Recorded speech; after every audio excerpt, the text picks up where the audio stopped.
നമ്മെ തന്നെ ദൈവസന്നിധിയിൽ സമർപ്പിച്ച് പ്രാർത്ഥിക്കാം. ബാറയ്ക്കുമോർ പിതാവിനും പുത്രനും പരിശുദ്ധാത്മാവിനും സ്തുതി, ആദ്യം മുതൽ എന്ന് വന്നേക്കും തന്നെ. ആമീൻ. അനുതാപികളെ സ്നേഹിക്കുന്നവനും പാപികളുടെ തിരിച്ചുവരവൻ ആഗ്രഹിക്കുന്നവനുമായ സ്വർഗസ്ഥ പിതാവേ, അവിടുത്തെ സന്നിധിയിൽ ഈ പ്രബോധന ശുശ്രൂഷയ്ക്കായി ഞങ്ങളെ തന്നെ സമർപ്പിക്കുന്നു. പരിശുദ്ധാത്മാവിൻ്റെ പ്രോജ്വലനം അവിടുന്ന് ഞങ്ങൾക്ക് നൽകണമേ. നിറപടിയായി ശുശ്രൂഷ നിർവഹിപ്പാൻ അവിടുന്ന് ഞങ്ങളെ ശക്തീകരിക്കണമേ. ദൈവമായ കർത്താവേ, ഞങ്ങളുടെ ബലഹീനതകളെയും കുറവുകളെയും നീ ക്ഷമിക്കണമേ. സകലത്തിൻ്റെയും നാഥനായ കർത്താവേ, നിന്നെ സ്നേഹിച്ച നിബിയന്മാരുടെയും സുവിശേഷം പ്രസംഗിച്ച ശ്ലീഹന്മാരുടെയും അവിടുത്തെ നല്ല സാക്ഷികളായി തീർന്ന രക്തസാക്ഷികളുടെയും പ്രാർത്ഥനയാലും മധ്യസ്ഥതകളാലും നിറപടിയായി ശുശ്രൂഷ നിർവഹിപ്പാൻ ഞങ്ങളെ അവിടുന്ന് ശക്തീകരിക്കണമേ. ഞങ്ങളുടെ ബലഹീനതകളിൽ അവിടുന്ന് തൃക്കൺ പാർക്കണമേ.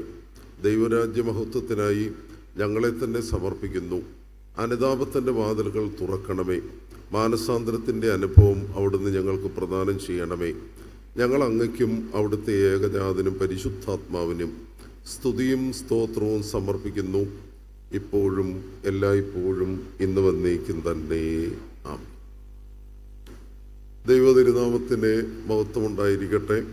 അഭിവന്യ ഡോക്ടർ തോമസ് മാർ തീത്തോസ് തിരുമേനി, വികാരി ജനറൽമാരായിരിക്കുന്ന വന്ദ്യരായ KY ജേക്കബ് കോറപ്പിസ്കോപ്പ അച്ഛൻ, വന്ദ്യനായ ബഹുമാനപ്പെട്ട ഈശോ മാത്യു കോറപ്പിസ്കോപ്പ അച്ഛൻ, ബഹുമാനപ്പെട്ട അലക്സാണ്ടർ അച്ഛൻ ഉൾപ്പെടുന്ന വൈദിക സഹോദരങ്ങൾ, നമ്മുടെ ഭദ്രാസനത്തിൻ്റെ സെക്രട്ടറി ബഹുമാനപ്പെട്ട ഷിബു എബ്രഹാം അച്ഛൻ, എൻ്റെ സ്നേഹിതനും മാർത്തോമ സഭയിലെ പ്രത്യേകിച്ച് ഭദ്രാസന ട്രഷററായി പ്രവർത്തിച്ച ബഹുമാനപ്പെട്ട ജേക്കബ് ജോർജ്, മാതാപിതാക്കളെ, സഹോദരി സഹോദരങ്ങളെ, ഈ പ്രബോധന ശുശ്രൂഷയിൽ കൊട്ടാരക്കര പുനലൂർ ഭദ്രാസനത്തിൻ്റെ ആഭിമുഖ്യത്തിൽ നിർവഹിക്കപ്പെടുന്ന ഈ പ്രബോധന ശുശ്രൂഷയിൽ നിങ്ങളോടൊരുമിച്ച് സംബന്ധിക്കുവാൻ സർവശക്തനായി ദൈവം നൽകിയ കരുണയ്ക്കായി ദൈവത്തെ മഹത്വപ്പെടുത്തുന്നു.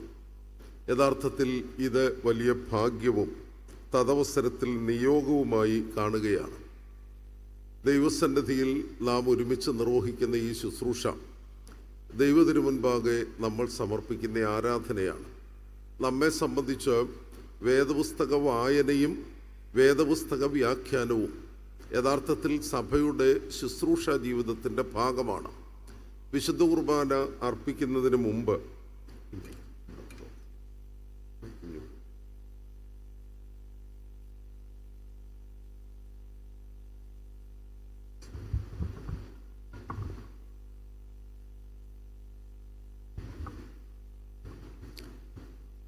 വിശുദ്ധ കുർബാനയിൽ, പ്രത്യേകിച്ച് വിശുദ്ധ കുർബാനയുടെ സമഗ്രമായ ഘടന പരിശോധിച്ചാൽ നമുക്കറിയാം, പഴയ നിയമ വേദഭാഗങ്ങളിൽ നിന്നും അതുപോലെ തന്നെ പുതിയ നിയമത്തിൽ നിന്നും വ്യത്യസ്ത സന്ദർഭങ്ങളിൽ വേദപുസ്തക വായനയുണ്ട്.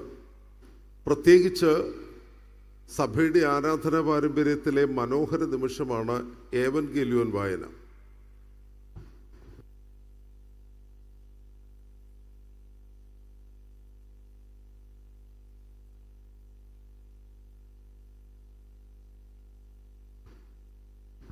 ഏവൻഗേലിയോൻ വായിക്കുന്നത് തന്നെ പുരോഹിതൻ പടിഞ്ഞാറേക്ക് എഴുന്നള്ളി ഗൗരവമായ മുഖവര പറഞ്ഞുകൊണ്ട് ഏവൻഗേലിയോൻ വായിക്കും.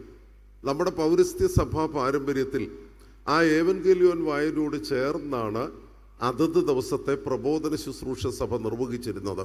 ഞാൻ പറഞ്ഞു വരുന്നതിൻ്റെ അർത്ഥം, ഈ ശുശ്രൂഷ ദൈവസന്നിധിയിൽ നമ്മൾ ഒരുമിച്ച് നിർവഹിക്കുന്ന ആരാധനയാണ്. അതിൽ കേവലം ഒരു പ്രസംഗകൻ്റെ കഴിവല്ല, മറിച്ച് നമ്മൾ ഒരുമിച്ച് ദൈവസന്നിധിയിൽ ആരാധനയ്ക്കായി വരുമ്പോൾ നമുക്ക് ലഭിച്ചിരിക്കുന്ന പരിശുദ്ധാത്മാവിൻ്റെ പ്രചോദനവും പ്രോജ്വലനവുമാണ് ഈ ശുശ്രൂഷയ്ക്ക് നമ്മെ പര്യാപ്തമാക്കുന്നത്, പ്രാപ്തമാക്കുന്നത്.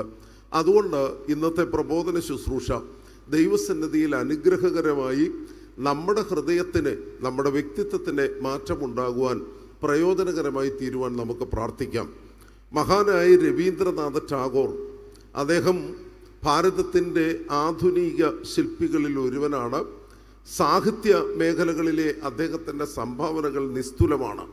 അദ്ദേഹം രാജ്യത്തിൻ്റെ സമഗ്രമായ വളർച്ചയെക്കുറിച്ച് ഇപ്രകാരം പറഞ്ഞു: എവിടെ ലോകം ചെറുതുണ്ടുകളായി വിഭജിക്കപ്പെടാതിരിക്കുന്നുവോ, എവിടെ മനുഷ്യൻ ചെറുതുണ്ടുകളായി ചെറിയ വേലിക്കെട്ടുകളിൽ പരിമിതപ്പെടാതിരിക്കുന്നുവോ, ആ മനോഹര കാഴ്ചപ്പാടിലേക്ക്, ഒന്നായി തീരുന്ന കാഴ്ചപ്പാടിലേക്ക് എൻ്റെ രാജ്യം വളരട്ടെ എന്ന് മഹാനായ രവീന്ദ്രനാഥ ടാഗോറിൻ്റെ മഹനീയമായൊരു പ്രാർത്ഥന ഉണ്ട്.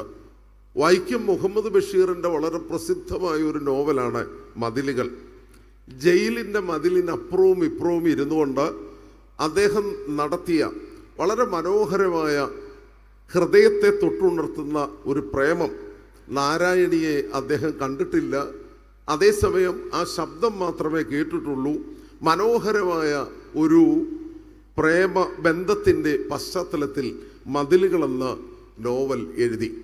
അതോട് ചേർത്ത് അദ്ദേഹം പറഞ്ഞു, മതവും മനുഷ്യനും തമ്മിൽ ഭിന്നിപ്പിക്കുന്ന സമൂഹത്തിൻ്റെ മതിലുകളെല്ലാം ഒന്ന് മാറിക്കിട്ടിയിരുന്നെങ്കിൽ, മനുഷ്യത്വത്തിൽ ഒന്നായി ഭവിച്ചിരുന്നെങ്കിൽ, ആ ഒരുമയുടെ ഒരു മതിൽ ഒരുമിച്ച് മനുഷ്യനെ സൃഷ്ടിക്കാൻ സാധിച്ചിരുന്നെങ്കിൽ, വൈക്കം മുഹമ്മദ് ബഷീറിൻ്റെ മതപരമായ കാഴ്ചപ്പാടുകളെ ഉല്ലംഘിക്കുന്ന സമൂഹത്തിലെ സ്വസ്ഥതയുടെയും സമാധാനത്തിൻ്റെയും മനോഹരമായ ഭാവനയാണ് മതിലുകളിൽ പ്രതിപാദിക്കുന്നത്. എന്നാൽ ഇന്ന് വളരെ വ്യത്യസ്തമായ ഒരാശയം, വിഭാഗീയതയുടെ മതിലുകൾ തകരണമേ എന്ന് മനസ്സിൽ ആഗ്രഹിക്കുമ്പോൾ തന്നെ ഒരുമിപ്പിൻ്റെയും സ്നേഹത്തിൻ്റെയും പൈശാചിക ബന്ധനങ്ങളിൽ നിന്ന് മനുഷ്യനെ രക്ഷിക്കുന്ന മതിലുകളുടെ നിർമ്മിതിയെക്കുറിച്ച് ഇന്ന് യെരൂശലേമിൻ്റെ രണ്ടാമത്തെ രാജാവും എബ്രായ ചരിത്രത്തിലെ മനോഹര കീർത്തകനുമായിരുന്ന ദാവീദ് രാജാവിൻ്റെ മനോഹരമായൊരു പാട്ട് ഇന്ന് നമ്മുടെ ശ്രദ്ധയിൽ കൊണ്ടുവരുവാൻ ഞാൻ ആഗ്രഹിക്കുന്നു. 51-ാം സങ്കീർത്തനം 18-ാമത്തെ വാക്യം. 51-ാം സങ്കീർത്തനം 18-ാമത്തെ വാക്യം. നിന്റെ ഇഷ്ടപ്രകാരം സിയോനോട് നന്മ ചെയ്യണമേ, യെരൂശലേമിൻ്റെ മതിലുകളെ പണിയണമേ. നിന്റെ ഇഷ്ടപ്രകാരം സിയോനോട് നന്മ ചെയ്യണമേ, യെരൂശലേമിൻ്റെ മതിലുകളെ പണിയണമേ. മതിലുകൾ വിഭാഗീയതയുടെ പ്രതീകങ്ങളാണ്, സ്വാർത്ഥതയുടെ പ്രതീകങ്ങളാണ്. മതത്തെയും സമൂഹത്തെയും എല്ലാം വ്യത്യസ്തമായി വേർതിരിക്കുന്നതാണ് മതിലുകൾ എന്ന ചിന്ത പ്രസക്തം തന്നെ. എന്നാൽ അതേ സമയം തന്നെ നമ്മുടെ ജീവിതത്തെ ക്രമപ്പെടുത്തുവാനും ചിട്ടപ്പെടുത്തുവാനും, അത് നാം അധിവസിക്കുന്ന ദേശത്തിൻ്റെയും നമ്മുടെ സഭയുടെയും നാം ശുശ്രൂഷിക്കുന്ന ഇടവകകളുടെയും ഒക്കെ പശ്ചാത്തലത്തിൽ ചിന്തിക്കുമ്പോൾ ദാവീദിൻ്റെ ഈ പ്രാർത്ഥന ഈ വർത്തമാന കാലഘട്ടത്തിൽ വളരെ പ്രസക്തമാണ്. സെഹിയോനോട് നന്മ ചെയ്യണമേ, യെരൂശലേമിൻ്റെ മതിലുകളെ പണിയണമേ. 51-ാം മസ്മൂറ യഥാർത്ഥത്തിൽ നമ്മുടെ ആരാധനാ ജീവിതത്തിൽ നിറഞ്ഞു നിൽക്കുന്ന ഒരു കീർത്തനമാണ്. നമുക്കറിയാവുന്നതുപോലെ എല്ലാ കൂദാശകളിലും പ്രാരംഭ പ്രാർത്ഥന കഴിഞ്ഞ് സുളുസോദോയോ എന്ന് പിതാക്കന്മാർ പറഞ്ഞിട്ടുണ്ട്. പ്രാരംഭ പ്രാർത്ഥന കഴിഞ്ഞ് എല്ലാ കൂദാശകളിലും 51-ാം മസ്മൂറ ചൊല്ലും, ഒരു കൂദാശ ഒഴികെ, വിശുദ്ധ മാമോദീസ കൂദാശ ഒഴികെ. മാമോദീസായിൽ പ്രാരംഭ പ്രാർത്ഥനയ്ക്ക് ശേഷം 51-ാം മസ്മൂറ ചൊല്ലുകയില്ല. അതിനൊരു കാരണമുണ്ട്. മാമോദീസ രക്ഷയുടെ അനുഭവമാണ്. നിത്യജീവന്റെ അനുഭവത്തിലേക്കും പരിശുദ്ധാത്മാവിൻ്റെ അഭിഷേകത്തിലേക്കും ദൈവമക്കൾ എന്ന അവകാശത്തിലേക്കും നമ്മൾ വിളിച്ചു വേർതിരിക്കപ്പെടുന്നത് വിശുദ്ധ മാമോദീസായിലൂടെയാണ്. വിശുദ്ധ മാമോദീസായിലൂടെയാണ് മറ്റു കൂദാശകൾ സ്വീകരിക്കുവാൻ നമ്മൾ യോഗ്യരായിത്തീരുന്നതും. എന്നാൽ മാമോദീസായ്ക്ക് ശേഷം നാം ഏത് കൂദാശയിൽ പങ്കെടുത്താലും അതിൻ്റെ ഒരു മുന്നൊരുക്കം നമ്മുടെ അനുതാപമാണ്.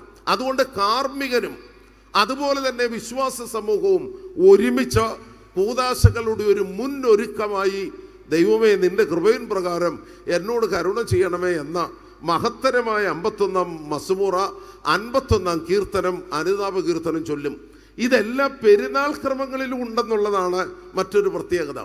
അതുപോലെ തന്നെ പ്രഭാത പ്രാർത്ഥനയിലും സന്ധ്യാ നമസ്കാരത്തിലും എല്ലാം നമ്മൾ ദൈവസന്നിധിയിലായിരിക്കുമ്പോൾ ദൈവസന്നിധിയിൽ നമുക്ക് നമ്മെ തന്നെ വിലയിരുത്തി നമ്മുടെ കുറവുകളെ പരിഹരിക്കത്തക്ക രീതിയിൽ അനുതാപത്തോടെ പ്രാർത്ഥനയ്ക്കായി ഒരുങ്ങുന്നു, അനുതാപത്തോടെ കൂദാശയ്ക്കായി ഒരുങ്ങുന്നു, അനുതാപത്തോടെ പെരുന്നാളുകൾക്കായി ഒരുങ്ങുന്നു. 51-ാം മസ്മൂറ എല്ലാ ആരാധനയിലും വിശുദ്ധ മാമോദീസായുടെ കൗദാശിക ക്രമം ഒഴികെ മറ്റെല്ലായിടത്തും നിറഞ്ഞു നിൽക്കുന്നതാണ്. എന്താ സഹോദരങ്ങളെ ഈ സങ്കീർത്തനത്തിന് ഇത്ര പ്രാധാന്യം? നിങ്ങൾക്ക് പരിചിതമുള്ളതാണല്ലോ. ആരോഹണ അവരോഹണ ഗീതങ്ങളായി സങ്കീർത്തനത്തെ പൊതുവെ വിഭജിക്കുന്നുണ്ട്. എന്നാൽ ഉള്ളടക്കമനുസരിച്ച് അനുതാപ കീർത്തനങ്ങൾ, ഇടയ കീർത്തനങ്ങൾ, രാജകീയ കീർത്തനങ്ങൾ, പ്രവചന കീർത്തനങ്ങൾ, മെസ്സിയാനിക് സാംസ്, മശിഹ കീർത്തനങ്ങൾ എന്നീ 5 തലക്കെട്ടുകളിൽ കീർത്തനങ്ങളെ ഉള്ളടക്കമനുസരിച്ച് വിഭജിക്കുന്നുണ്ട്. അതിൽ 51 മസമൂറ മനോഹരമായ അനുതാപ കീർത്തനമാണ്. സ്വന്തം തെറ്റിനെ കുറിച്ച് ബോധ്യം വരുന്ന ദാവീദ് അദ്ദേഹത്തിൻ്റെ തെറ്റുകളെ ഓർത്ത് അനുതപിച്ച് ദൈവസന്നിധിയിൽ ഹൃദയം തുറന്ന് ഉള്ളു നുറുങ്ങി പ്രാർത്ഥിക്കുന്നു. ആ പ്രാർത്ഥനയുടെ അവസാന ഭാഗമാണ് 18-ാമത്തെ വാക്യം, സിയോനോട് നന്മ ചെയ്യണമേ. അഭിമന്യ തിരുമേനി ആമുഖ പ്രസംഗത്തിൽ വളരെ മനോഹരമായി ഓർപ്പിച്ചതുപോലെ ഒരു ചരമപ്രസംഗം യഥാർത്ഥത്തിൽ അവനവനെ കുറിച്ച് ക്രമീകരിക്കുന്നത് നല്ലതാണ്. അവിടെയാണ് സ്വന്തം നേട്ടങ്ങളെക്കുറിച്ചും സ്വന്തം കോട്ടങ്ങളെക്കുറിച്ചും അവനവന് ബോധ്യം വരുന്നത്. അതുപോലെ തന്നെ ഒരു റിന്യൂവൽ നമ്മുടെ ഈ ചരമപ്രസംഗത്തിന് പ്രതിദിനം നടത്തുന്നത് നല്ലതാണ്. കാരണം പലതും കൂട്ടിച്ചേർക്കാനുണ്ട്, പലതും ഒഴിവാക്കാനുമുണ്ടല്ലോ. ദാവീദിനെ സംബന്ധിച്ചോ യഥാർത്ഥത്തിൽ ഈ 51-ാം മസമൂറ പഴയ ദാവീദ് മരിച്ചോ, ദാവീദ് ആ ജീവിതത്തിൻ്റെ മനോഹരമായ അനുതാപത്തിൻ്റെ വാതായനം തുറക്കുന്ന മനോഹര നിമിഷം. അതുകൊണ്ടാണ് ആരംഭത്തിൽ എന്നോട് കരുണ തോന്നണമേ, നിന്റെ തിരുമുൻപാകെ ഞാൻ പിഴച്ചുപോയി, തെറ്റുപറ്റിപ്പോയി, സ്ഥിരമായ ആത്മാവിനെ എൻ്റെ ഉള്ളിൽ പുതുതാക്കണമേ, നിന്റെ തിരുമുമ്പിൽ തന്നെ തള്ളിക്കളയരുത്. ഇതെല്ലാം പ്രാർത്ഥിച്ചതിന് ശേഷം അദ്ദേഹം ഈ കീർത്തനം സമാപിപ്പിക്കുമ്പോൾ പറയുന്നു, നിന്റെ ഇഷ്ടപ്രകാരം തിരുവുള്ളമുണ്ടായി. സെബിയോനോക്ക് എന്ന സുറിയാനി പദത്തിൻ്റെ വളരെ മനോഹരമായൊരു വിവർത്തനം, തിരുവിഷ്ടമുണ്ടായി, തിരുഹിതം അനുസരിച്ച് സഹിയോനോട് നന്മ ചെയ്യണമേ, ഊറുശലേമിൻ്റെ മതിലുകളെ പണിയണമേ. സഹോദരങ്ങളെ, അക്ഷരാർത്ഥത്തിൽ ഇന്ന് ഈ പ്രാർത്ഥനയുടെ പ്രസക്തി വളരെ വലുതാണ്. യഥാർത്ഥത്തിൽ ഇന്ന് ഊറുശലേമിൻ്റെ മതിലുകൾ പണിയണമേ എന്നുള്ളത് അക്ഷരാർത്ഥത്തിൽ യെരൂശലേം എന്ന രാജ്യത്തിൻ്റെ അവസ്ഥയിലും വളരെ പ്രസക്തമല്ലേ? നമുക്കറിയാം, 2000 വർഷങ്ങൾക്ക് മുമ്പ് സമാധാന പ്രഭുവായി, ലോകത്തിൻ്റെ രക്ഷകനായി, സർവ പ്രപഞ്ചത്തെയും ദൈവത്തോട് നിരപ്പാക്കുവാൻ കന്യകയുടെ ഉദരത്തിൽ ഉരുവായി ഈ ഭൂമിയിൽ പിറന്നു വീണ അമ്മാനുവേൽ, ദൈവം ജനിച്ചു വീണ സ്ഥലത്ത് ഇന്നൊരു സ്വസ്ഥതയുമില്ല.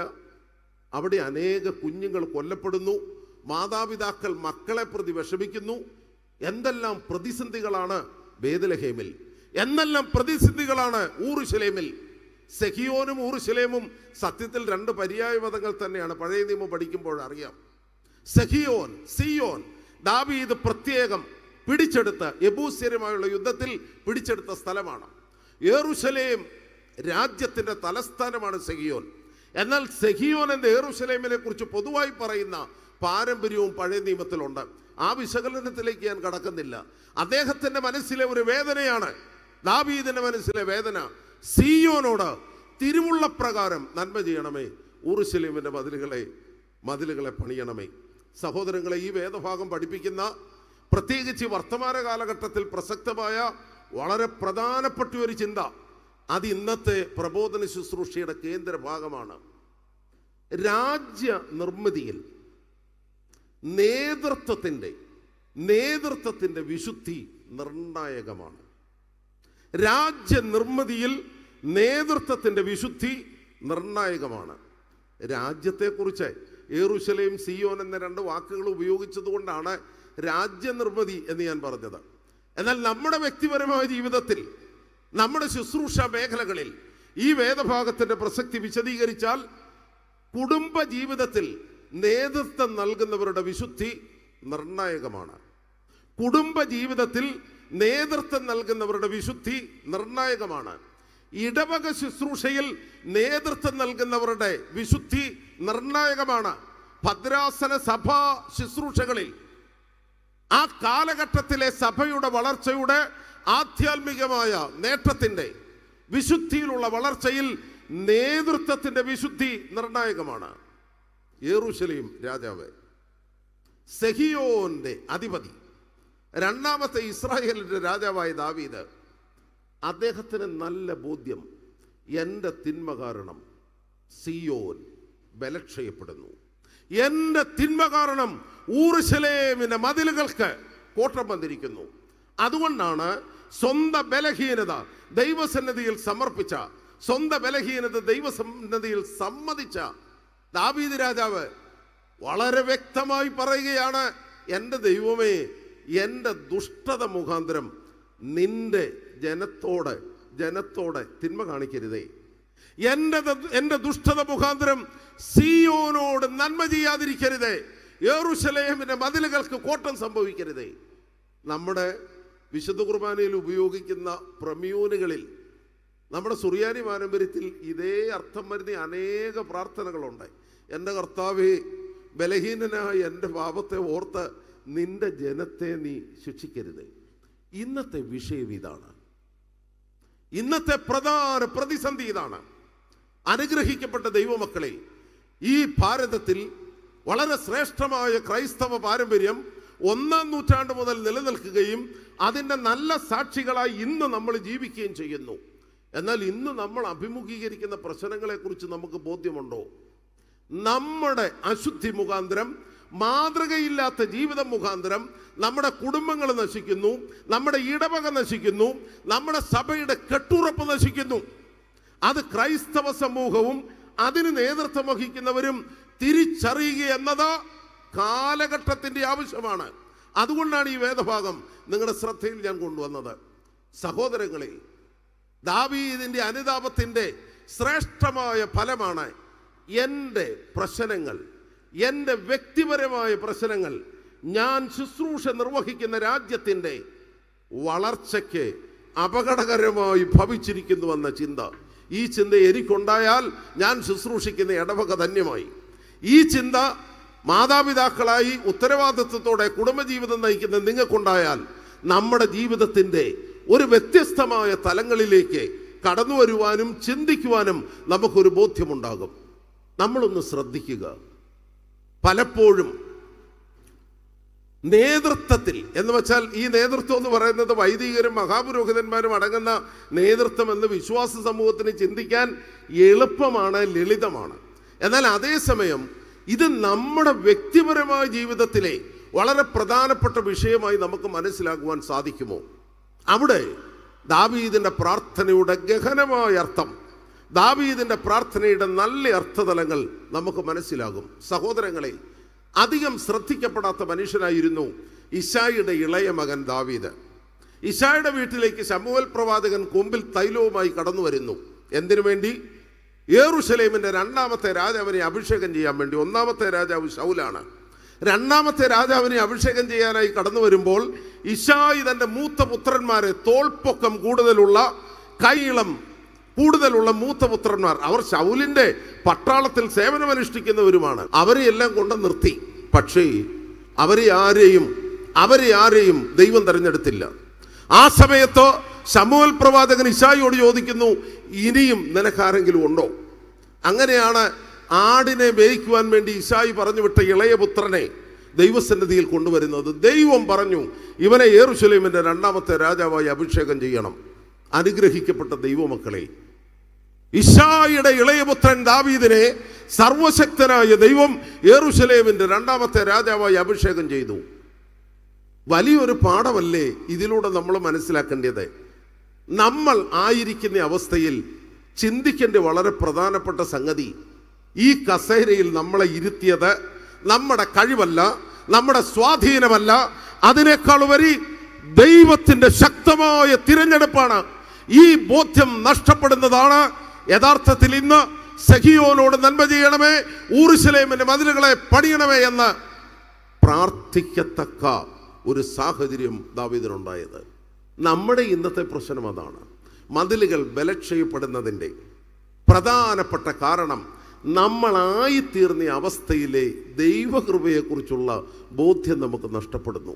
ദാവീദിനെ സംബന്ധിച്ചോ, ദാവീദിന്റെ ജീവിതത്തിൽ വന്ന പ്രധാനപ്പെട്ട പ്രശ്നം ഇതായിരുന്നു. 2-ാമത്തെ വളരെ പ്രധാനപ്പെട്ട ഒരു വിഷയം, ഈ 51-ാം മസ്മൂറയിലെ സങ്കീർത്തനത്തിലെ 19 വാക്യങ്ങളിൽ എല്ലാ വാക്യങ്ങളും അതീവ പ്രാധാന്യം അനുഭവിക്കുന്നതാണ്. എന്നാൽ വളരെ പ്രധാനപ്പെട്ട മറ്റൊരു വിഷയം ഇന്നത്തെ കാലിക അർത്ഥതലത്തിൽ ഞാനൊന്ന് വിശദീകരിക്കട്ടെ. എന്തെന്നാൽ ബലികളിൽ തിരുമനസ്സാകുന്നില്ല, ബലികളിൽ അവിടുന്ന് ഇഷ്ടപ്പെടുന്നില്ല, ഹോമയാഗങ്ങളിൽ നിരപ്പാകുന്നില്ല. ദാവീദിന്റെ മനസ്സിനെ ബാധിച്ചിരിക്കുന്ന വളരെ പ്രധാനപ്പെട്ട ഒരു വിഷയമാണ്. അനുഷ്ഠാനങ്ങളും ആചാരങ്ങളും ക്രമമായി നടക്കുന്നുണ്ട്, പക്ഷേ ഇതിലൊക്കെ തമ്പുരാൻ പ്രീതിപ്പെടുന്നുണ്ടോ എന്നതാണ് പ്രശ്നം. ദൈവം പ്രീതിപ്പെടാൻ സാധ്യതയില്ല എന്ന് ദാവീദിന് മനസ്സിലായി. അതുകൊണ്ടാണ് ദാവീദ് പറഞ്ഞത്, ഹനനയാഗം നീ ഇച്ഛിക്കുന്നില്ല, ഹോമയാഗത്തിൽ നിനക്ക് പ്രസാദവുമില്ല. ഇന്നത്തെ പ്രധാന പ്രശ്നം അവിടെയാണ്. ശബ്ദമുഖരിതി അന്തരീക്ഷത്തിൽ ശബ്ദ മലിനീകരണത്തിന് മാത്രം കൊള്ളാവുന്ന കുറേ പ്രാർത്ഥനകൾ, വാചക പ്രാർത്ഥനകൾ, യാതൊരു ആന്തരിക വ്യതിയാനമില്ലാത്ത ആത്മീക അനുഷ്ഠാനങ്ങൾ നിർവഹിക്കപ്പെടുന്നു. അവിടെയാണ് യഥാർത്ഥത്തിൽ മതിലുകൾ ബലക്ഷയപ്പെടുന്നത്.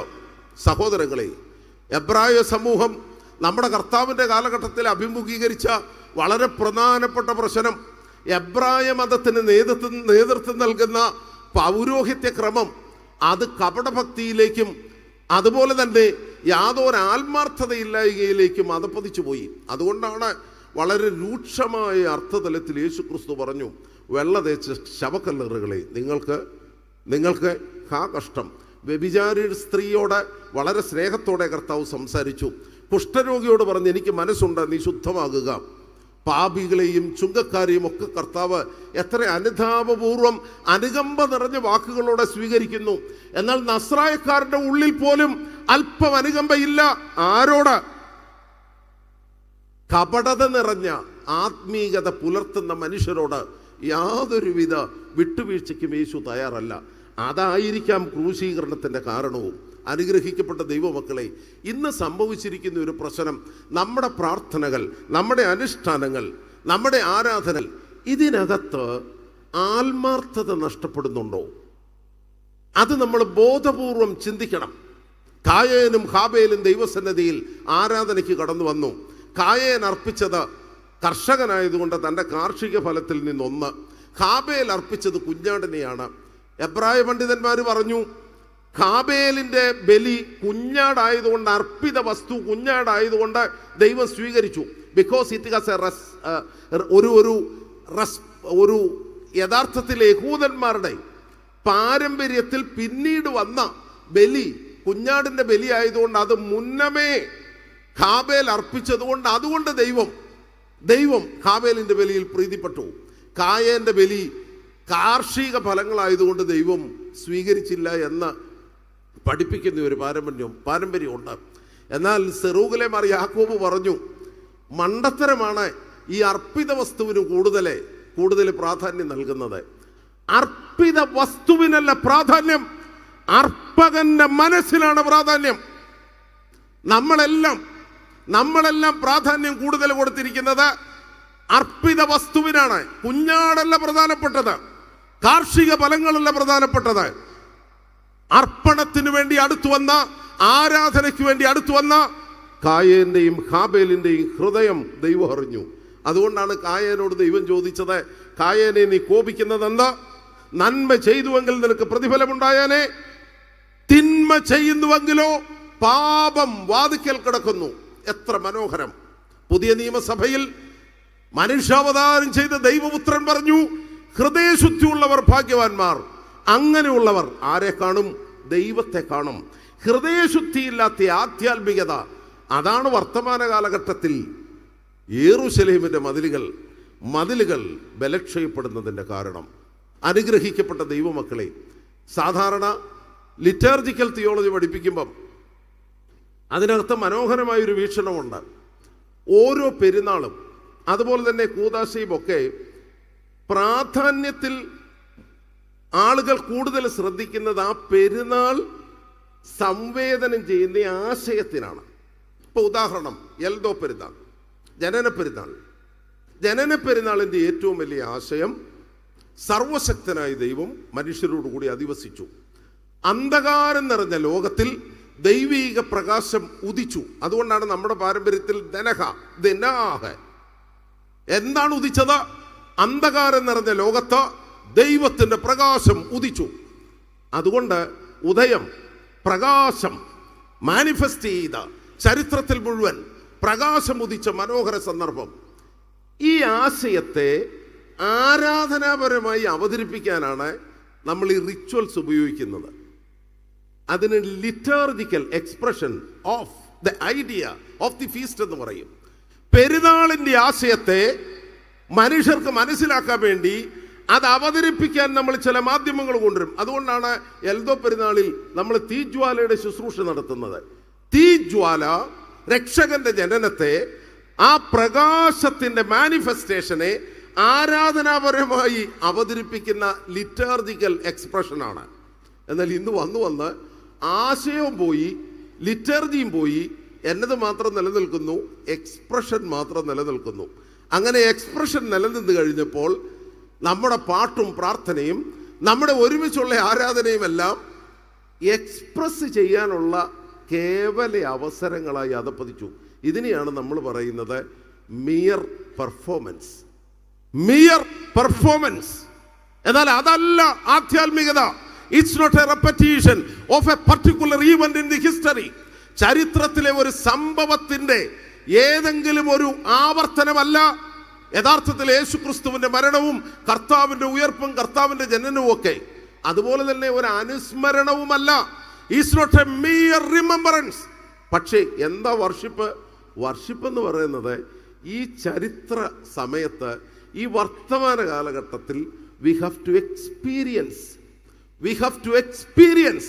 നമ്മൾ ശരിയായി അനുഭവിക്കണം. എന്താ? മനുഷ്യാവതാരത്തിന്റെ മഹിമകൾ ഇന്ന് നമുക്ക് ബോധ്യപ്പെടണം. അതിനാണ് ശുശ്രൂഷകളും ആരാധനകളും ക്രമീകരിച്ചിരിക്കുന്നത്. പക്ഷേ ഹോമയാഗത്തിൽ നിനക്ക് പ്രസാദമില്ല, ഖനനയാഗങ്ങളെ നീ ഇഷ്ടപ്പെടുന്നില്ല. പെർഫോമൻസ് ആർക്കും നിർവഹിക്കാം.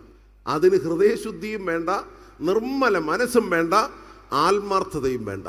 നമുക്ക് സംഭവിച്ചിരിക്കുന്ന നമ്മുടെ ആധ്യാത്മിക ജീവിതത്തിന്റെ ദുരന്തം എന്ന് പറയുന്നത്, ഒന്നാമത്തേത് ഞാൻ പറഞ്ഞു, രാജ്യനിർമ്മിതിയിൽ നേതൃത്വത്തിന്റെ വിശുദ്ധി നിർണായകമാണ്.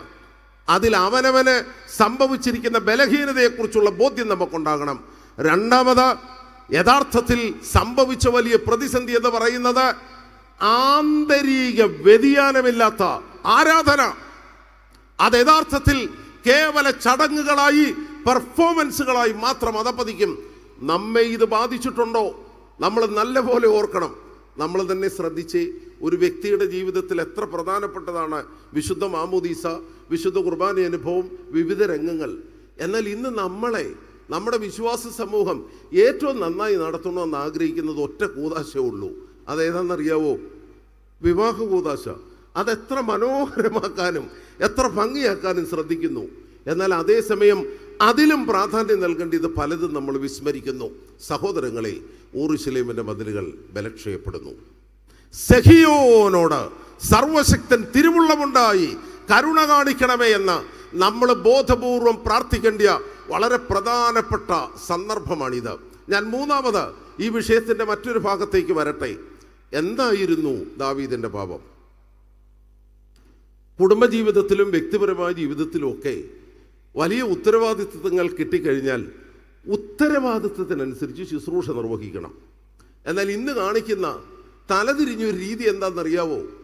ലോകത്തെല്ലാ തിന്മ നടന്നാലും, എന്ത് പ്രതിസന്ധികൾ ഉണ്ടായാലും ആ തിന്മയോട് നമ്മളങ്ങ് സമരസപ്പെടുകയാണ്. പോളണ്ടിൽ വലതുപക്ഷ വംശീയ ഗവൺമെന്റ് വന്നപ്പോൾ ആൻ ആപ്പിൾ ബോം എന്ന് പറഞ്ഞ ഒരു എഴുത്തുകാരി, അമേരിക്കൻ പോളിഷ് എഴുത്തുകാരിയാണ്. അവരെ ട്വിലൈറ്റ് ഓഫ് ഡെമോക്രസി, ജനാധിപത്യത്തിന്റെ സന്ധി എന്ന് പറഞ്ഞൊരു മനോഹര പുസ്തകം എഴുതി. ആ പുസ്തകത്തിൽ അവർ പറഞ്ഞത്, വലതുപക്ഷ വംശീയത, the seductive force or lure of the authoritarianism, അത് ശക്തമായപ്പോൾ പ്രതികരിക്കാൻ ബുദ്ധിജീവികളില്ല, എഴുത്തുകാരില്ല, സ്വാധീന ശക്തിയുള്ള ഒരു മനുഷ്യനും എതിർക്കാനായിട്ടില്ല. തിന്മയോടുള്ള, നന്മയ്ക്കെതിരായി തിന്മ വ്യാപിച്ചു കഴിയുമ്പോൾ തിന്മയോടുള്ള നിശബ്ദ വിധേയത്വം. ഒന്നുകൂടി അച്ഛൻ പറയട്ടെ, തിന്മയോടുള്ള നിശബ്ദ വിധേയത്വം, obedience to evil. A silent obedience to evil. തിന്മയോടുള്ള വളരെ നിശബ്ദമായ വിധേയത്വം.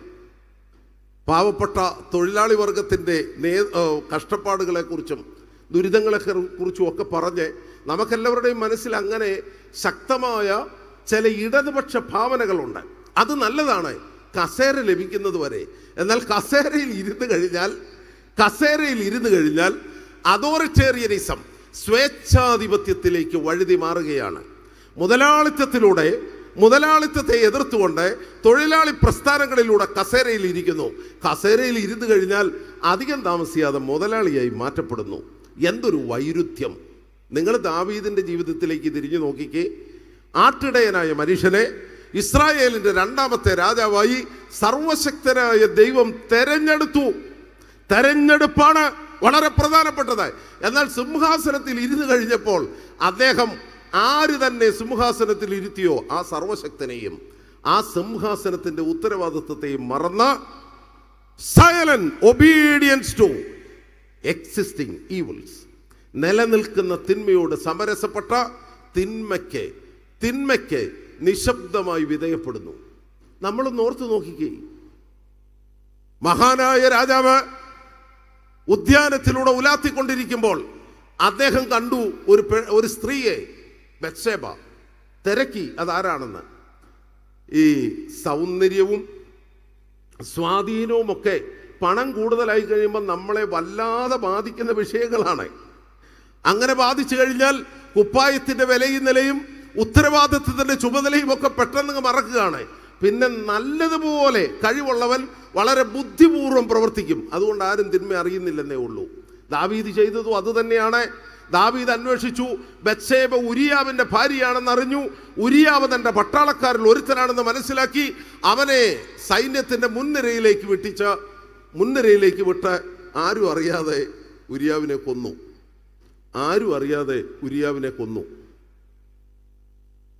ഇതാണ് അധികാര ദുർവിനിയോഗവും തിന്മയോടുള്ള നിശബ്ദ വിധേയത്വത്തിൽ അധികാരം ദുർവിനിയോഗിച്ചു. ആ കൂട്ടത്തിൽ വളരെ മനോഹരമായി കാപട്യത്തിന്റെ ഒരു മുഖം അത് ഭംഗിയായി ദാവീദ് അണിഞ്ഞു. എന്താണെന്നറിയാവോ? സാധാരണ പട്ടാളക്കാരിൽ ഒരാൾ മരിച്ചാൽ ബിഗ് കോമ്പൻസേഷനാണ് കമാൻഡർ ഇൻ ചീഫായി പ്രസിഡന്റ് നൽകുന്നത്, അല്ലെ രാജാവ് നൽകുന്നത്. സാധാരണ ആ കുടുംബത്തെ സഹായിക്കുകയാണ് പതിവ്. എന്നാൽ ഇവിടെ ദാവീദ് അതിലൊക്കെ, ഇപ്പോഴത്തെ പിള്ളേരുടെ ന്യൂ ജനറേഷൻ ഭാഷയെ പറഞ്ഞാൽ അതുക്കും മേലെ അതാണ് ദാവീദ് ചെയ്തത്. ഉരിയാവ് മരിച്ചപ്പം ഉരിയാവിന്റെ ഭാര്യയെ സ്വന്തം ഭാര്യയായി സ്വീകരിച്ചു. ഇത്രയും ഉദാരമനസ്കനായ ഒരു രാജാവ് യെരൂശലേമിലുണ്ടോ? എത്ര വക്രതയുടെയും തിന്മയുടെയും മുഖം! സഹോദരങ്ങളെ, തിന്മയോട് നിശബ്ദമായി വിധേയപ്പെട്ട ലഭിച്ച അധികാരം ദുർവിനിയോഗം ചെയ്തു. സ്ഥാനത്തെയും മഹിമകളെയും ശുശ്രൂഷകളെയും അദ്ദേഹം വിസ്മൃതിയിലാക്കി. അതിൻ്റെ പരിണിത ഫലം. പക്ഷെ ഇങ്ങനെയെല്ലാം ചെയ്താലും ഇതിനിടയിൽ തീക്കനലുകളുണ്ട് കേട്ടോ. ആ തീക്കനലാണ് ആ കാലഘട്ടത്തിലെ പ്രവാചക ശബ്ദമായ നാഥാൻ. അദ്ദേഹം ദാവീദിന്റെ അരികെ വന്ന് മനോഹരമായൊരു ചെറിയ കഥ വിവരണം പറഞ്ഞു. എന്താ വിവരണം? ദാവീദേ, അങ്ങയുടെ രാജ്യത്ത് ധനികനായ ഒരു മനുഷ്യനുണ്ടായിരുന്നു. ധനികനായ മനുഷ്യന് ഇഷ്ടം പോലെ മൃഗസമ്പത്ത്, എന്നാൽ ദരിദ്രനായ ഒരു മനുഷ്യൻ തൊട്ടടുത്ത് താമസിക്കുന്നുണ്ട്. അദ്ദേഹം പാവപ്പെട്ടവനാണ്. അദ്ദേഹത്തിന് ഒരു കുഞ്ഞാട് മാത്രമേ ഉണ്ടായിരുന്നുള്ളൂ. അദ്ദേഹം ഭാര്യയും കൂടെ മടിയിലിട്ട് അതിനെ വളർത്തിയതാണ്. എന്നാൽ ധനികന്റെ വീട്ടിൽ വിരുന്നുകാരൻ വന്നു, അതിഥി വന്ന സമയത്ത് ധനികനായി മനുഷ്യന് ഇഷ്ടം പോലെ ആടുമാടുകൾ ഉണ്ടായിട്ടും ഈ പാവപ്പെട്ട മനുഷ്യന്റെ ഏക കുഞ്ഞാടിനെ പിടിച്ച് ധനികനായ മനുഷ്യൻ അവന്റെ അതിഥിക്ക് വേണ്ടി പാചകം ചെയ്തു കൊടുത്തു. ഇത് കേട്ടപ്പോൾ ദാവീദിന്റെ നീതിബോധം ശക്തിപ്പെട്ടു. അദ്ദേഹം ചോദിച്ചു, ആ മനുഷ്യൻ ആരാണ്? അവൻ ശിക്ഷിക്കപ്പെടണം. ഉടനെ നാഥാൻ തിരികെ പറഞ്ഞു, ആ മനുഷ്യൻ, ബാക്കി പറ, ആ മനുഷ്യൻ നീ തന്നെ. അപ്പോഴാണ് ദാവീദിന് മനസ്സിലായത് പുറമേ എന്ത് ചെയ്താലും തമ്പുരാൻ നോക്കുന്നത് ഹൃദയത്തിലേക്കാണ്. അതുകൊണ്ടാണ് അദ്ദേഹം പ്രാർത്ഥിച്ചത്, നിന്റെ തിരുമുമ്പാകെ ഞാൻ പിഴ ചെയ്തു, പാപം ചെയ്തു. നിർമ്മലമായ ഒരു ഹൃദയം എനിക്ക് തന്ന സ്ഥിരമായ ഒരു ആത്മാവിനെ എൻ്റെ ഉള്ളിൽ പുതുതാക്കണമേ. ശരിയായ അനുതാപത്തിന്റെ വാതിൽ യഥാർത്ഥത്തിൽ രാജാവായ ദാവീദിന് തുറക്കപ്പെട്ടു. ഒന്നാമത്, അദ്ദേഹത്തെ വിളിച്ചു വേർതിരിച്ച തെരഞ്ഞെടുക്കപ്പെട്ട ആ വഴികളെ അദ്ദേഹം മറന്നുപോയി. രണ്ടാമത്, അദ്ദേഹം വളരെ നിശബ്ദമായി സമൂഹത്തിൽ നിലനിന്ന തിന്മയോട് ചേർന്ന് അധികാരം ദുർവിനിയോഗം ചെയ്തു. എല്ലാറ്റിലും ഉപരി ഞാൻ പറഞ്ഞതിലെ പ്രധാനപ്പെട്ട ഒരു ഭാഗം, ആന്തരിക വ്യതിയാനമില്ലാതെ ആധ്യാത്മിക ജീവിതത്തെ വെറും ചടങ്ങാക്കി, വെറും അനുഷ്ഠാനമാക്കി അധപ്പതിച്ചു. സഹോദരങ്ങളെ, ഇവിടെ ദാവീദ് വീണുപോയി. അപ്പോൾ ദാവീദിന് മനസ്സിലായി, എൻ്റെ വിശുദ്ധി, എൻ്റെ ജീവിതത്തിൻ്റെ സാഹചര്യം ഞാൻ നേതൃത്വം നൽകുന്ന രാജ്യത്തിൽ വിധി നിർണായകമാണ്. അതുകൊണ്ടാണ് ഈ ബോധ്യം അദ്ദേഹത്തിനുണ്ടായപ്പോൾ അദ്ദേഹം ദൈവസന്നിധിയിൽ വേദനയോടെ പ്രാർത്ഥിച്ചു, സഹിയോനോട് നന്മ ചെയ്യണമേ. ബാക്കിയൊന്ന് പറഞ്ഞേ ഊറുശലേമിൻ്റെ മതിലുകളെ പണിയണമേ.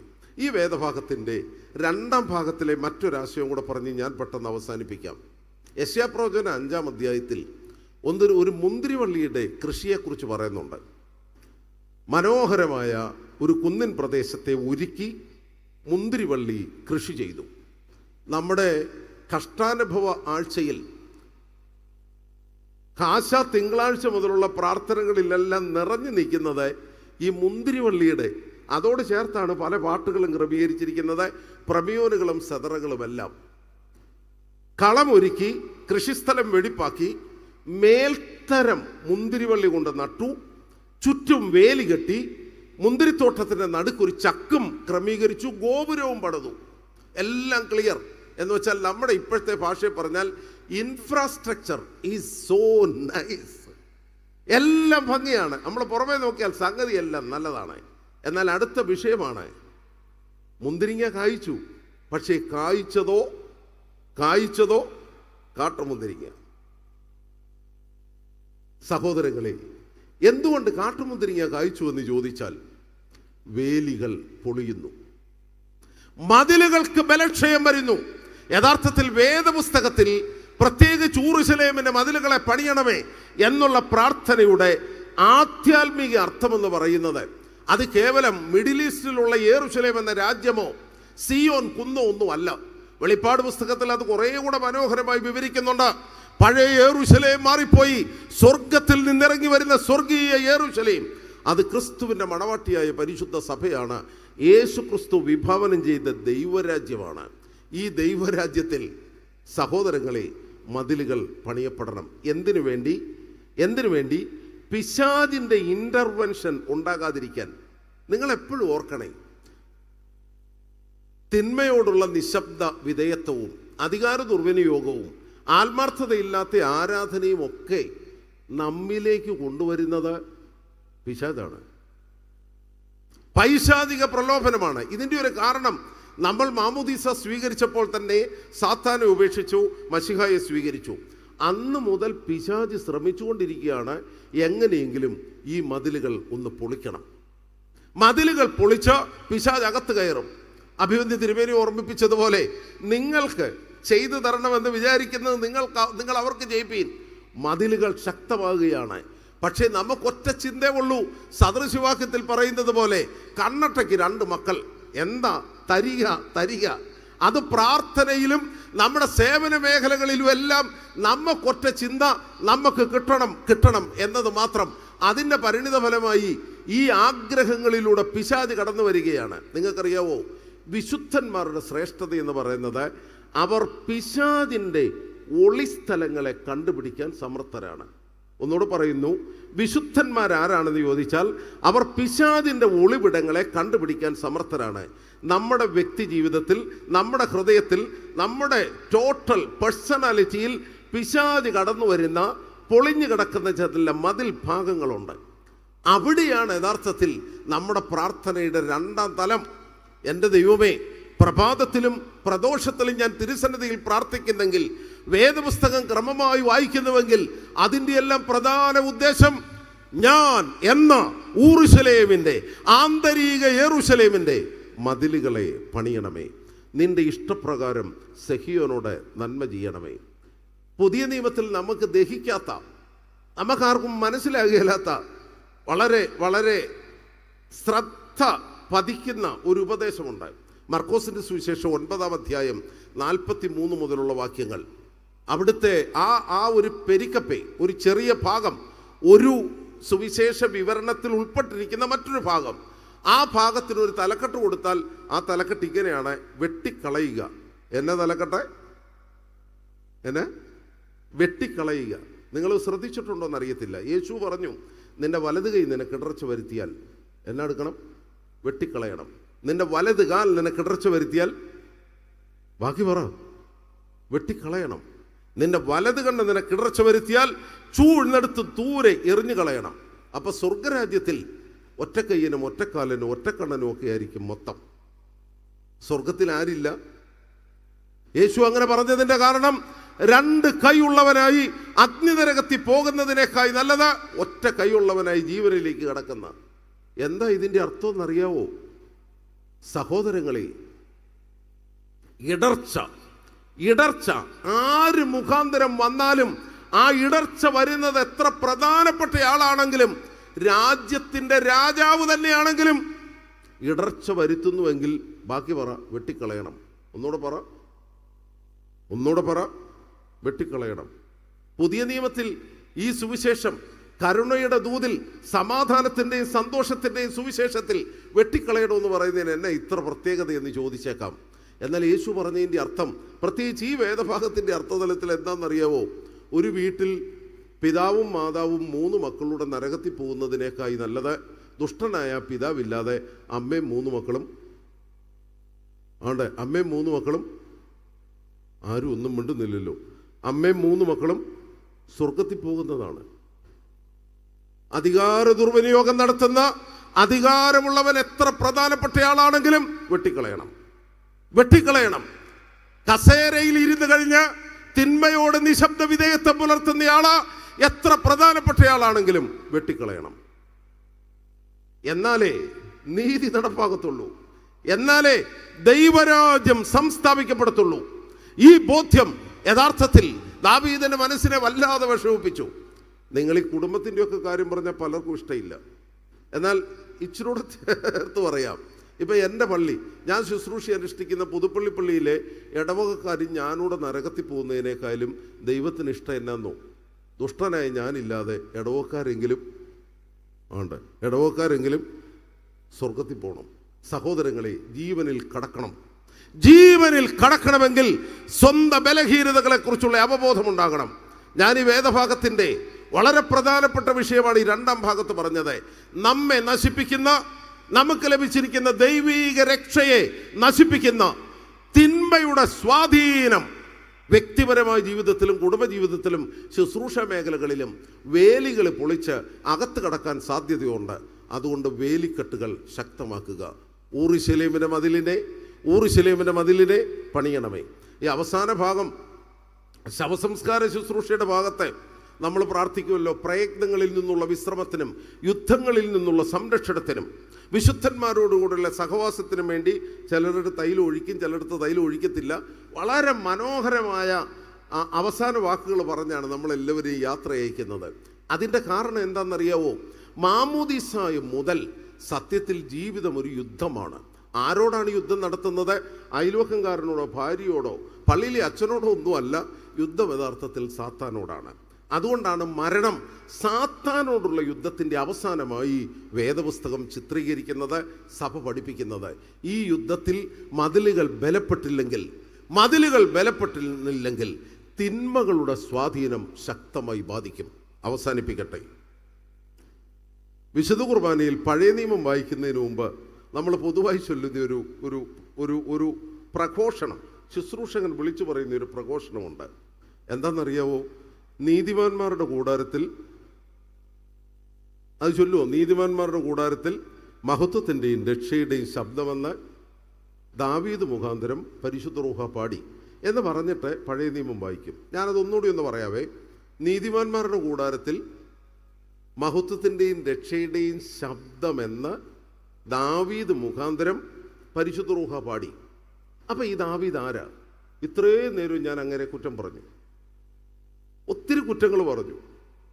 ആന്തരിക വ്യതിയാനമില്ലാത്ത ആത്മീയത, അധികാര ദുർവിനിയോഗം, തിന്മയോടുള്ള നിശബ്ദ വിധേയത്വം, ഇങ്ങനെ എന്തെല്ലാം ദാവീദിന്റെ പ്രാർത്ഥനയിൽ ദാവീദിന്റെ തിന്മയുടെ സാഹചര്യങ്ങൾ നമുക്ക് പറയാം. പക്ഷേ എബ്രായ ചരിത്രത്തിൽ ദാവീദ് ആരാണ്? നീതിമാന്മാരുടെ കൂടാരത്തിൽ രക്ഷയുടെ ശബ്ദം, മഹത്വത്തിന്റെ ശബ്ദം എന്ന് പരിശുദ്ധാത്മാവ് ദാവീദ് മുഖാന്തരം പാടി. നിങ്ങൾക്കറിയാവോ, ദാവീദിന് കൊടുത്തിരിക്കുന്ന എബ്രായ പാരമ്പര്യത്തിലെ മഹത്തരമായ ഒരു വിശേഷണമുണ്ട്, പരിശുദ്ധാത്മാവിന്റെ കിന്നരം. എന്നതാ പരിശുദ്ധാത്മാവിന്റെ എന്ന് വെച്ചാൽ ദാവീദിലൂടെ പരിശുദ്ധാത്മാവ് പാടി. ഞാനും നിങ്ങളും ആരാന്നറിയാവോ? നമുക്ക് പല പ്രതിസന്ധികളും, നാം അനുഭവിക്കുന്ന പല പ്രയാസങ്ങളും ജീവിതത്തിലുണ്ട്, സഭാജീവിതത്തിലുണ്ട്. ഇന്നിപ്പം സോഷ്യൽ മീഡിയകളെല്ലാം കൂടെ ശക്തമായി കഴിഞ്ഞപ്പോൾ നമ്മുടെ പ്രശ്നത്തെക്കാൾ ഉപരി നമ്മളെ ഇകഴ്ത്തി കാണിക്കാൻ ബോധപൂർവം ശ്രമിക്കുന്ന മാധ്യമ പ്രവർത്തനമുണ്ട്. പൊതുവായി ഈ ഇടയിൽ പ്രസിദ്ധീകരിക്കപ്പെട്ടിട്ടുള്ള, റിലീസ് ചെയ്തിട്ടുള്ള ചില സിനിമകളൊക്കെ നോക്കിയാൽ അറിയാം, ഹോമോസെക്ഷുവാലിറ്റി, പിടിച്ചുപറി, ബലാത്സംഗം, ഇതിൻ്റെ എല്ലാം പുറകിൽ മത്തായിയും തോമസും എന്ന പേരുള്ള കഥാപാത്രം. എന്താ കാരണം എന്നറിയാവോ? ഇത് ബോധപൂർവം യെരൂശലേമിന്റെ മതിലുകളെ തകർക്കുവാനുള്ള ശ്രമമാണ്. എങ്ങനെ അതിജീവിക്കണം? അതിജീവിക്കാനുള്ള മാർഗമാണ് നീതിമാന്മാരുടെ കൂടാരത്തിൽ മഹത്വത്തിന്റെയും രക്ഷയുടെയും ശബ്ദമെന്ന് ദാവീദ് മുഖാന്തരം പരിശുദ്ധ റൂഹ പാടി. പരിശുദ്ധാത്മാവ് തന്റെ കിന്നരമായി യഥാർത്ഥത്തിൽ തെരഞ്ഞെടുത്തത് സ്വന്തം പാപത്തിൽ ഇത്രമാത്രം വേദനിച്ച ഒരു മനുഷ്യരെയാണ്. അതിന്റെ കാരണം എന്താണെന്നറിയാവോ? അതാണ് അനുതാപത്തിന്റെ ശ്രേഷ്ഠത. ചെയ്ത പാപമല്ല പ്രശ്നം, മറിച്ച് ദൈവസന്നിധിയിൽ നിർവഹിക്കുന്ന അനുതാപമാണ് യഥാർത്ഥത്തിൽ ദൈവം സ്വീകരിക്കുന്നത്. അതുകൊണ്ടാണ് പുതിയ നിയമസഭയിൽ ഇപ്രകാരം പഠിപ്പിക്കപ്പെട്ടത്, 99 നീതിമാന്മാരെക്കായാലും അനുദപിക്കുന്ന പാപിയെ ഓർത്ത് സ്വർഗം സന്തോഷിക്കുന്നു. സഹോദരങ്ങളെ, നമുക്കൊത്തിരി ബലഹീനതകളുണ്ട്, നമുക്കൊത്തിരി കുറവുകൾ സംഭവിച്ചിട്ടുണ്ട്. നമുക്ക് ദൈവസന്നിധിയിൽ പ്രാർത്ഥിക്കാം. നിർമ്മലമായ ഹൃദയം തരയണമേ, സ്ഥിരമായ ആത്മാവിനെ പുതുതാക്കണമേ.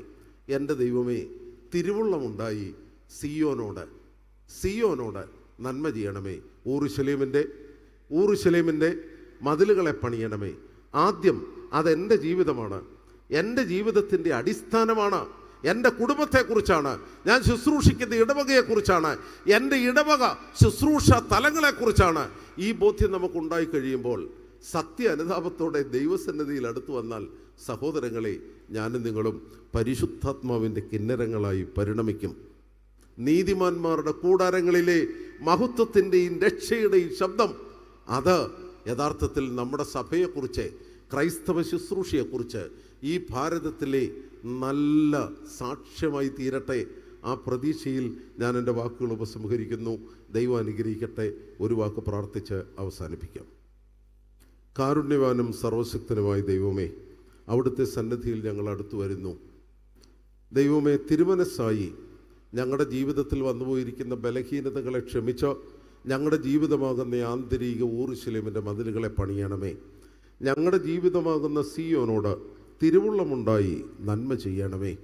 കുടുംബജീവിതത്തിലും ഇടവക ശുശ്രൂഷയിലും സഭാജീവിതത്തിൻ്റെ പൊതുമേഖലയിലും ഈ സമൂഹത്തിൻ്റെ തിന്മയോട് ഞങ്ങൾ സമരസപ്പെട്ട് ബലഹീനതകൾക്ക് അടിമകളായി. കർത്താവെ, ഒരു ശരിയായ അനുതാപം ഞങ്ങൾക്ക് ലഭിച്ച മാനസാന്തരത്തിൻ്റെ വാതിൽ തുറന്നു തരണമേ. അനുദപിച്ച ദാവീദ് പരിശുദ്ധാത്മാവിൻ്റെ കിന്നരമായി പരിണമിച്ചതുപോലെ കർത്താവെ, നിന്റെ നല്ല സാക്ഷികളായി നീതിയുടെയും മഹത്വത്തിൻ്റെയും പ്രതിധ്വനിക്കുന്ന ശബ്ദങ്ങളായി പരിണമിക്കുവാൻ അവിടുന്ന് ഞങ്ങളെ ശക്തീകരിക്കണമേ. സഭയെയും അതിലെ എല്ലാ സുവിശേഷ പ്രവർത്തനങ്ങളെയും അനുഗ്രഹിക്കണമേ. ഞങ്ങളെ നേർവഴിയിൽ നടത്തുന്ന പിതാക്കന്മാരെയും ഉപദേഷ്ടാക്കന്മാരെയും ദൈവീക ജ്ഞാനത്തിൽ നടത്തി ദീർഘായുസ് നൽകി അനുഗ്രഹിക്കണമേ. ജലപ്രളയ കാലഘട്ടത്തിൽ നീതിമാനായ നോഹിനെയും മക്കളെയും പെട്ടകത്തിൽ സംരക്ഷിച്ചതുപോലെ കർത്താവെ, ഈ ലോകയാത്രയിൽ അവിടുന്ന് ഞങ്ങളെ സംരക്ഷിച്ചോ, അവിടുന്ന് ഞങ്ങളെ ദൈവരാജ്യ മഹത്വത്തിനായി ജീവിക്കുന്നവരാക്കി പരിണമിപ്പിക്കണമേ. ഞങ്ങളുടെ ബലഹീനതകൾ തൃക്കൺ പാർക്കണമേ. ദൈവമേ, നിന്റെ നല്ല സാക്ഷികളായി ജീവിപ്പാൻ ഞങ്ങൾക്ക് ശക്തി പ്രദാനം ചെയ്യണമേ. ഞങ്ങൾ അങ്ങയ്ക്കും അവിടുത്തെ ഏകജാതനും പരിശുദ്ധാത്മാവിനും സ്തുതിയും സ്തോത്രവും സമർപ്പിക്കുന്നു, ഇപ്പോഴും എല്ലായ്പ്പോഴും ഇന്ന് വന്നേക്കും തന്നെ. ആമേൻ.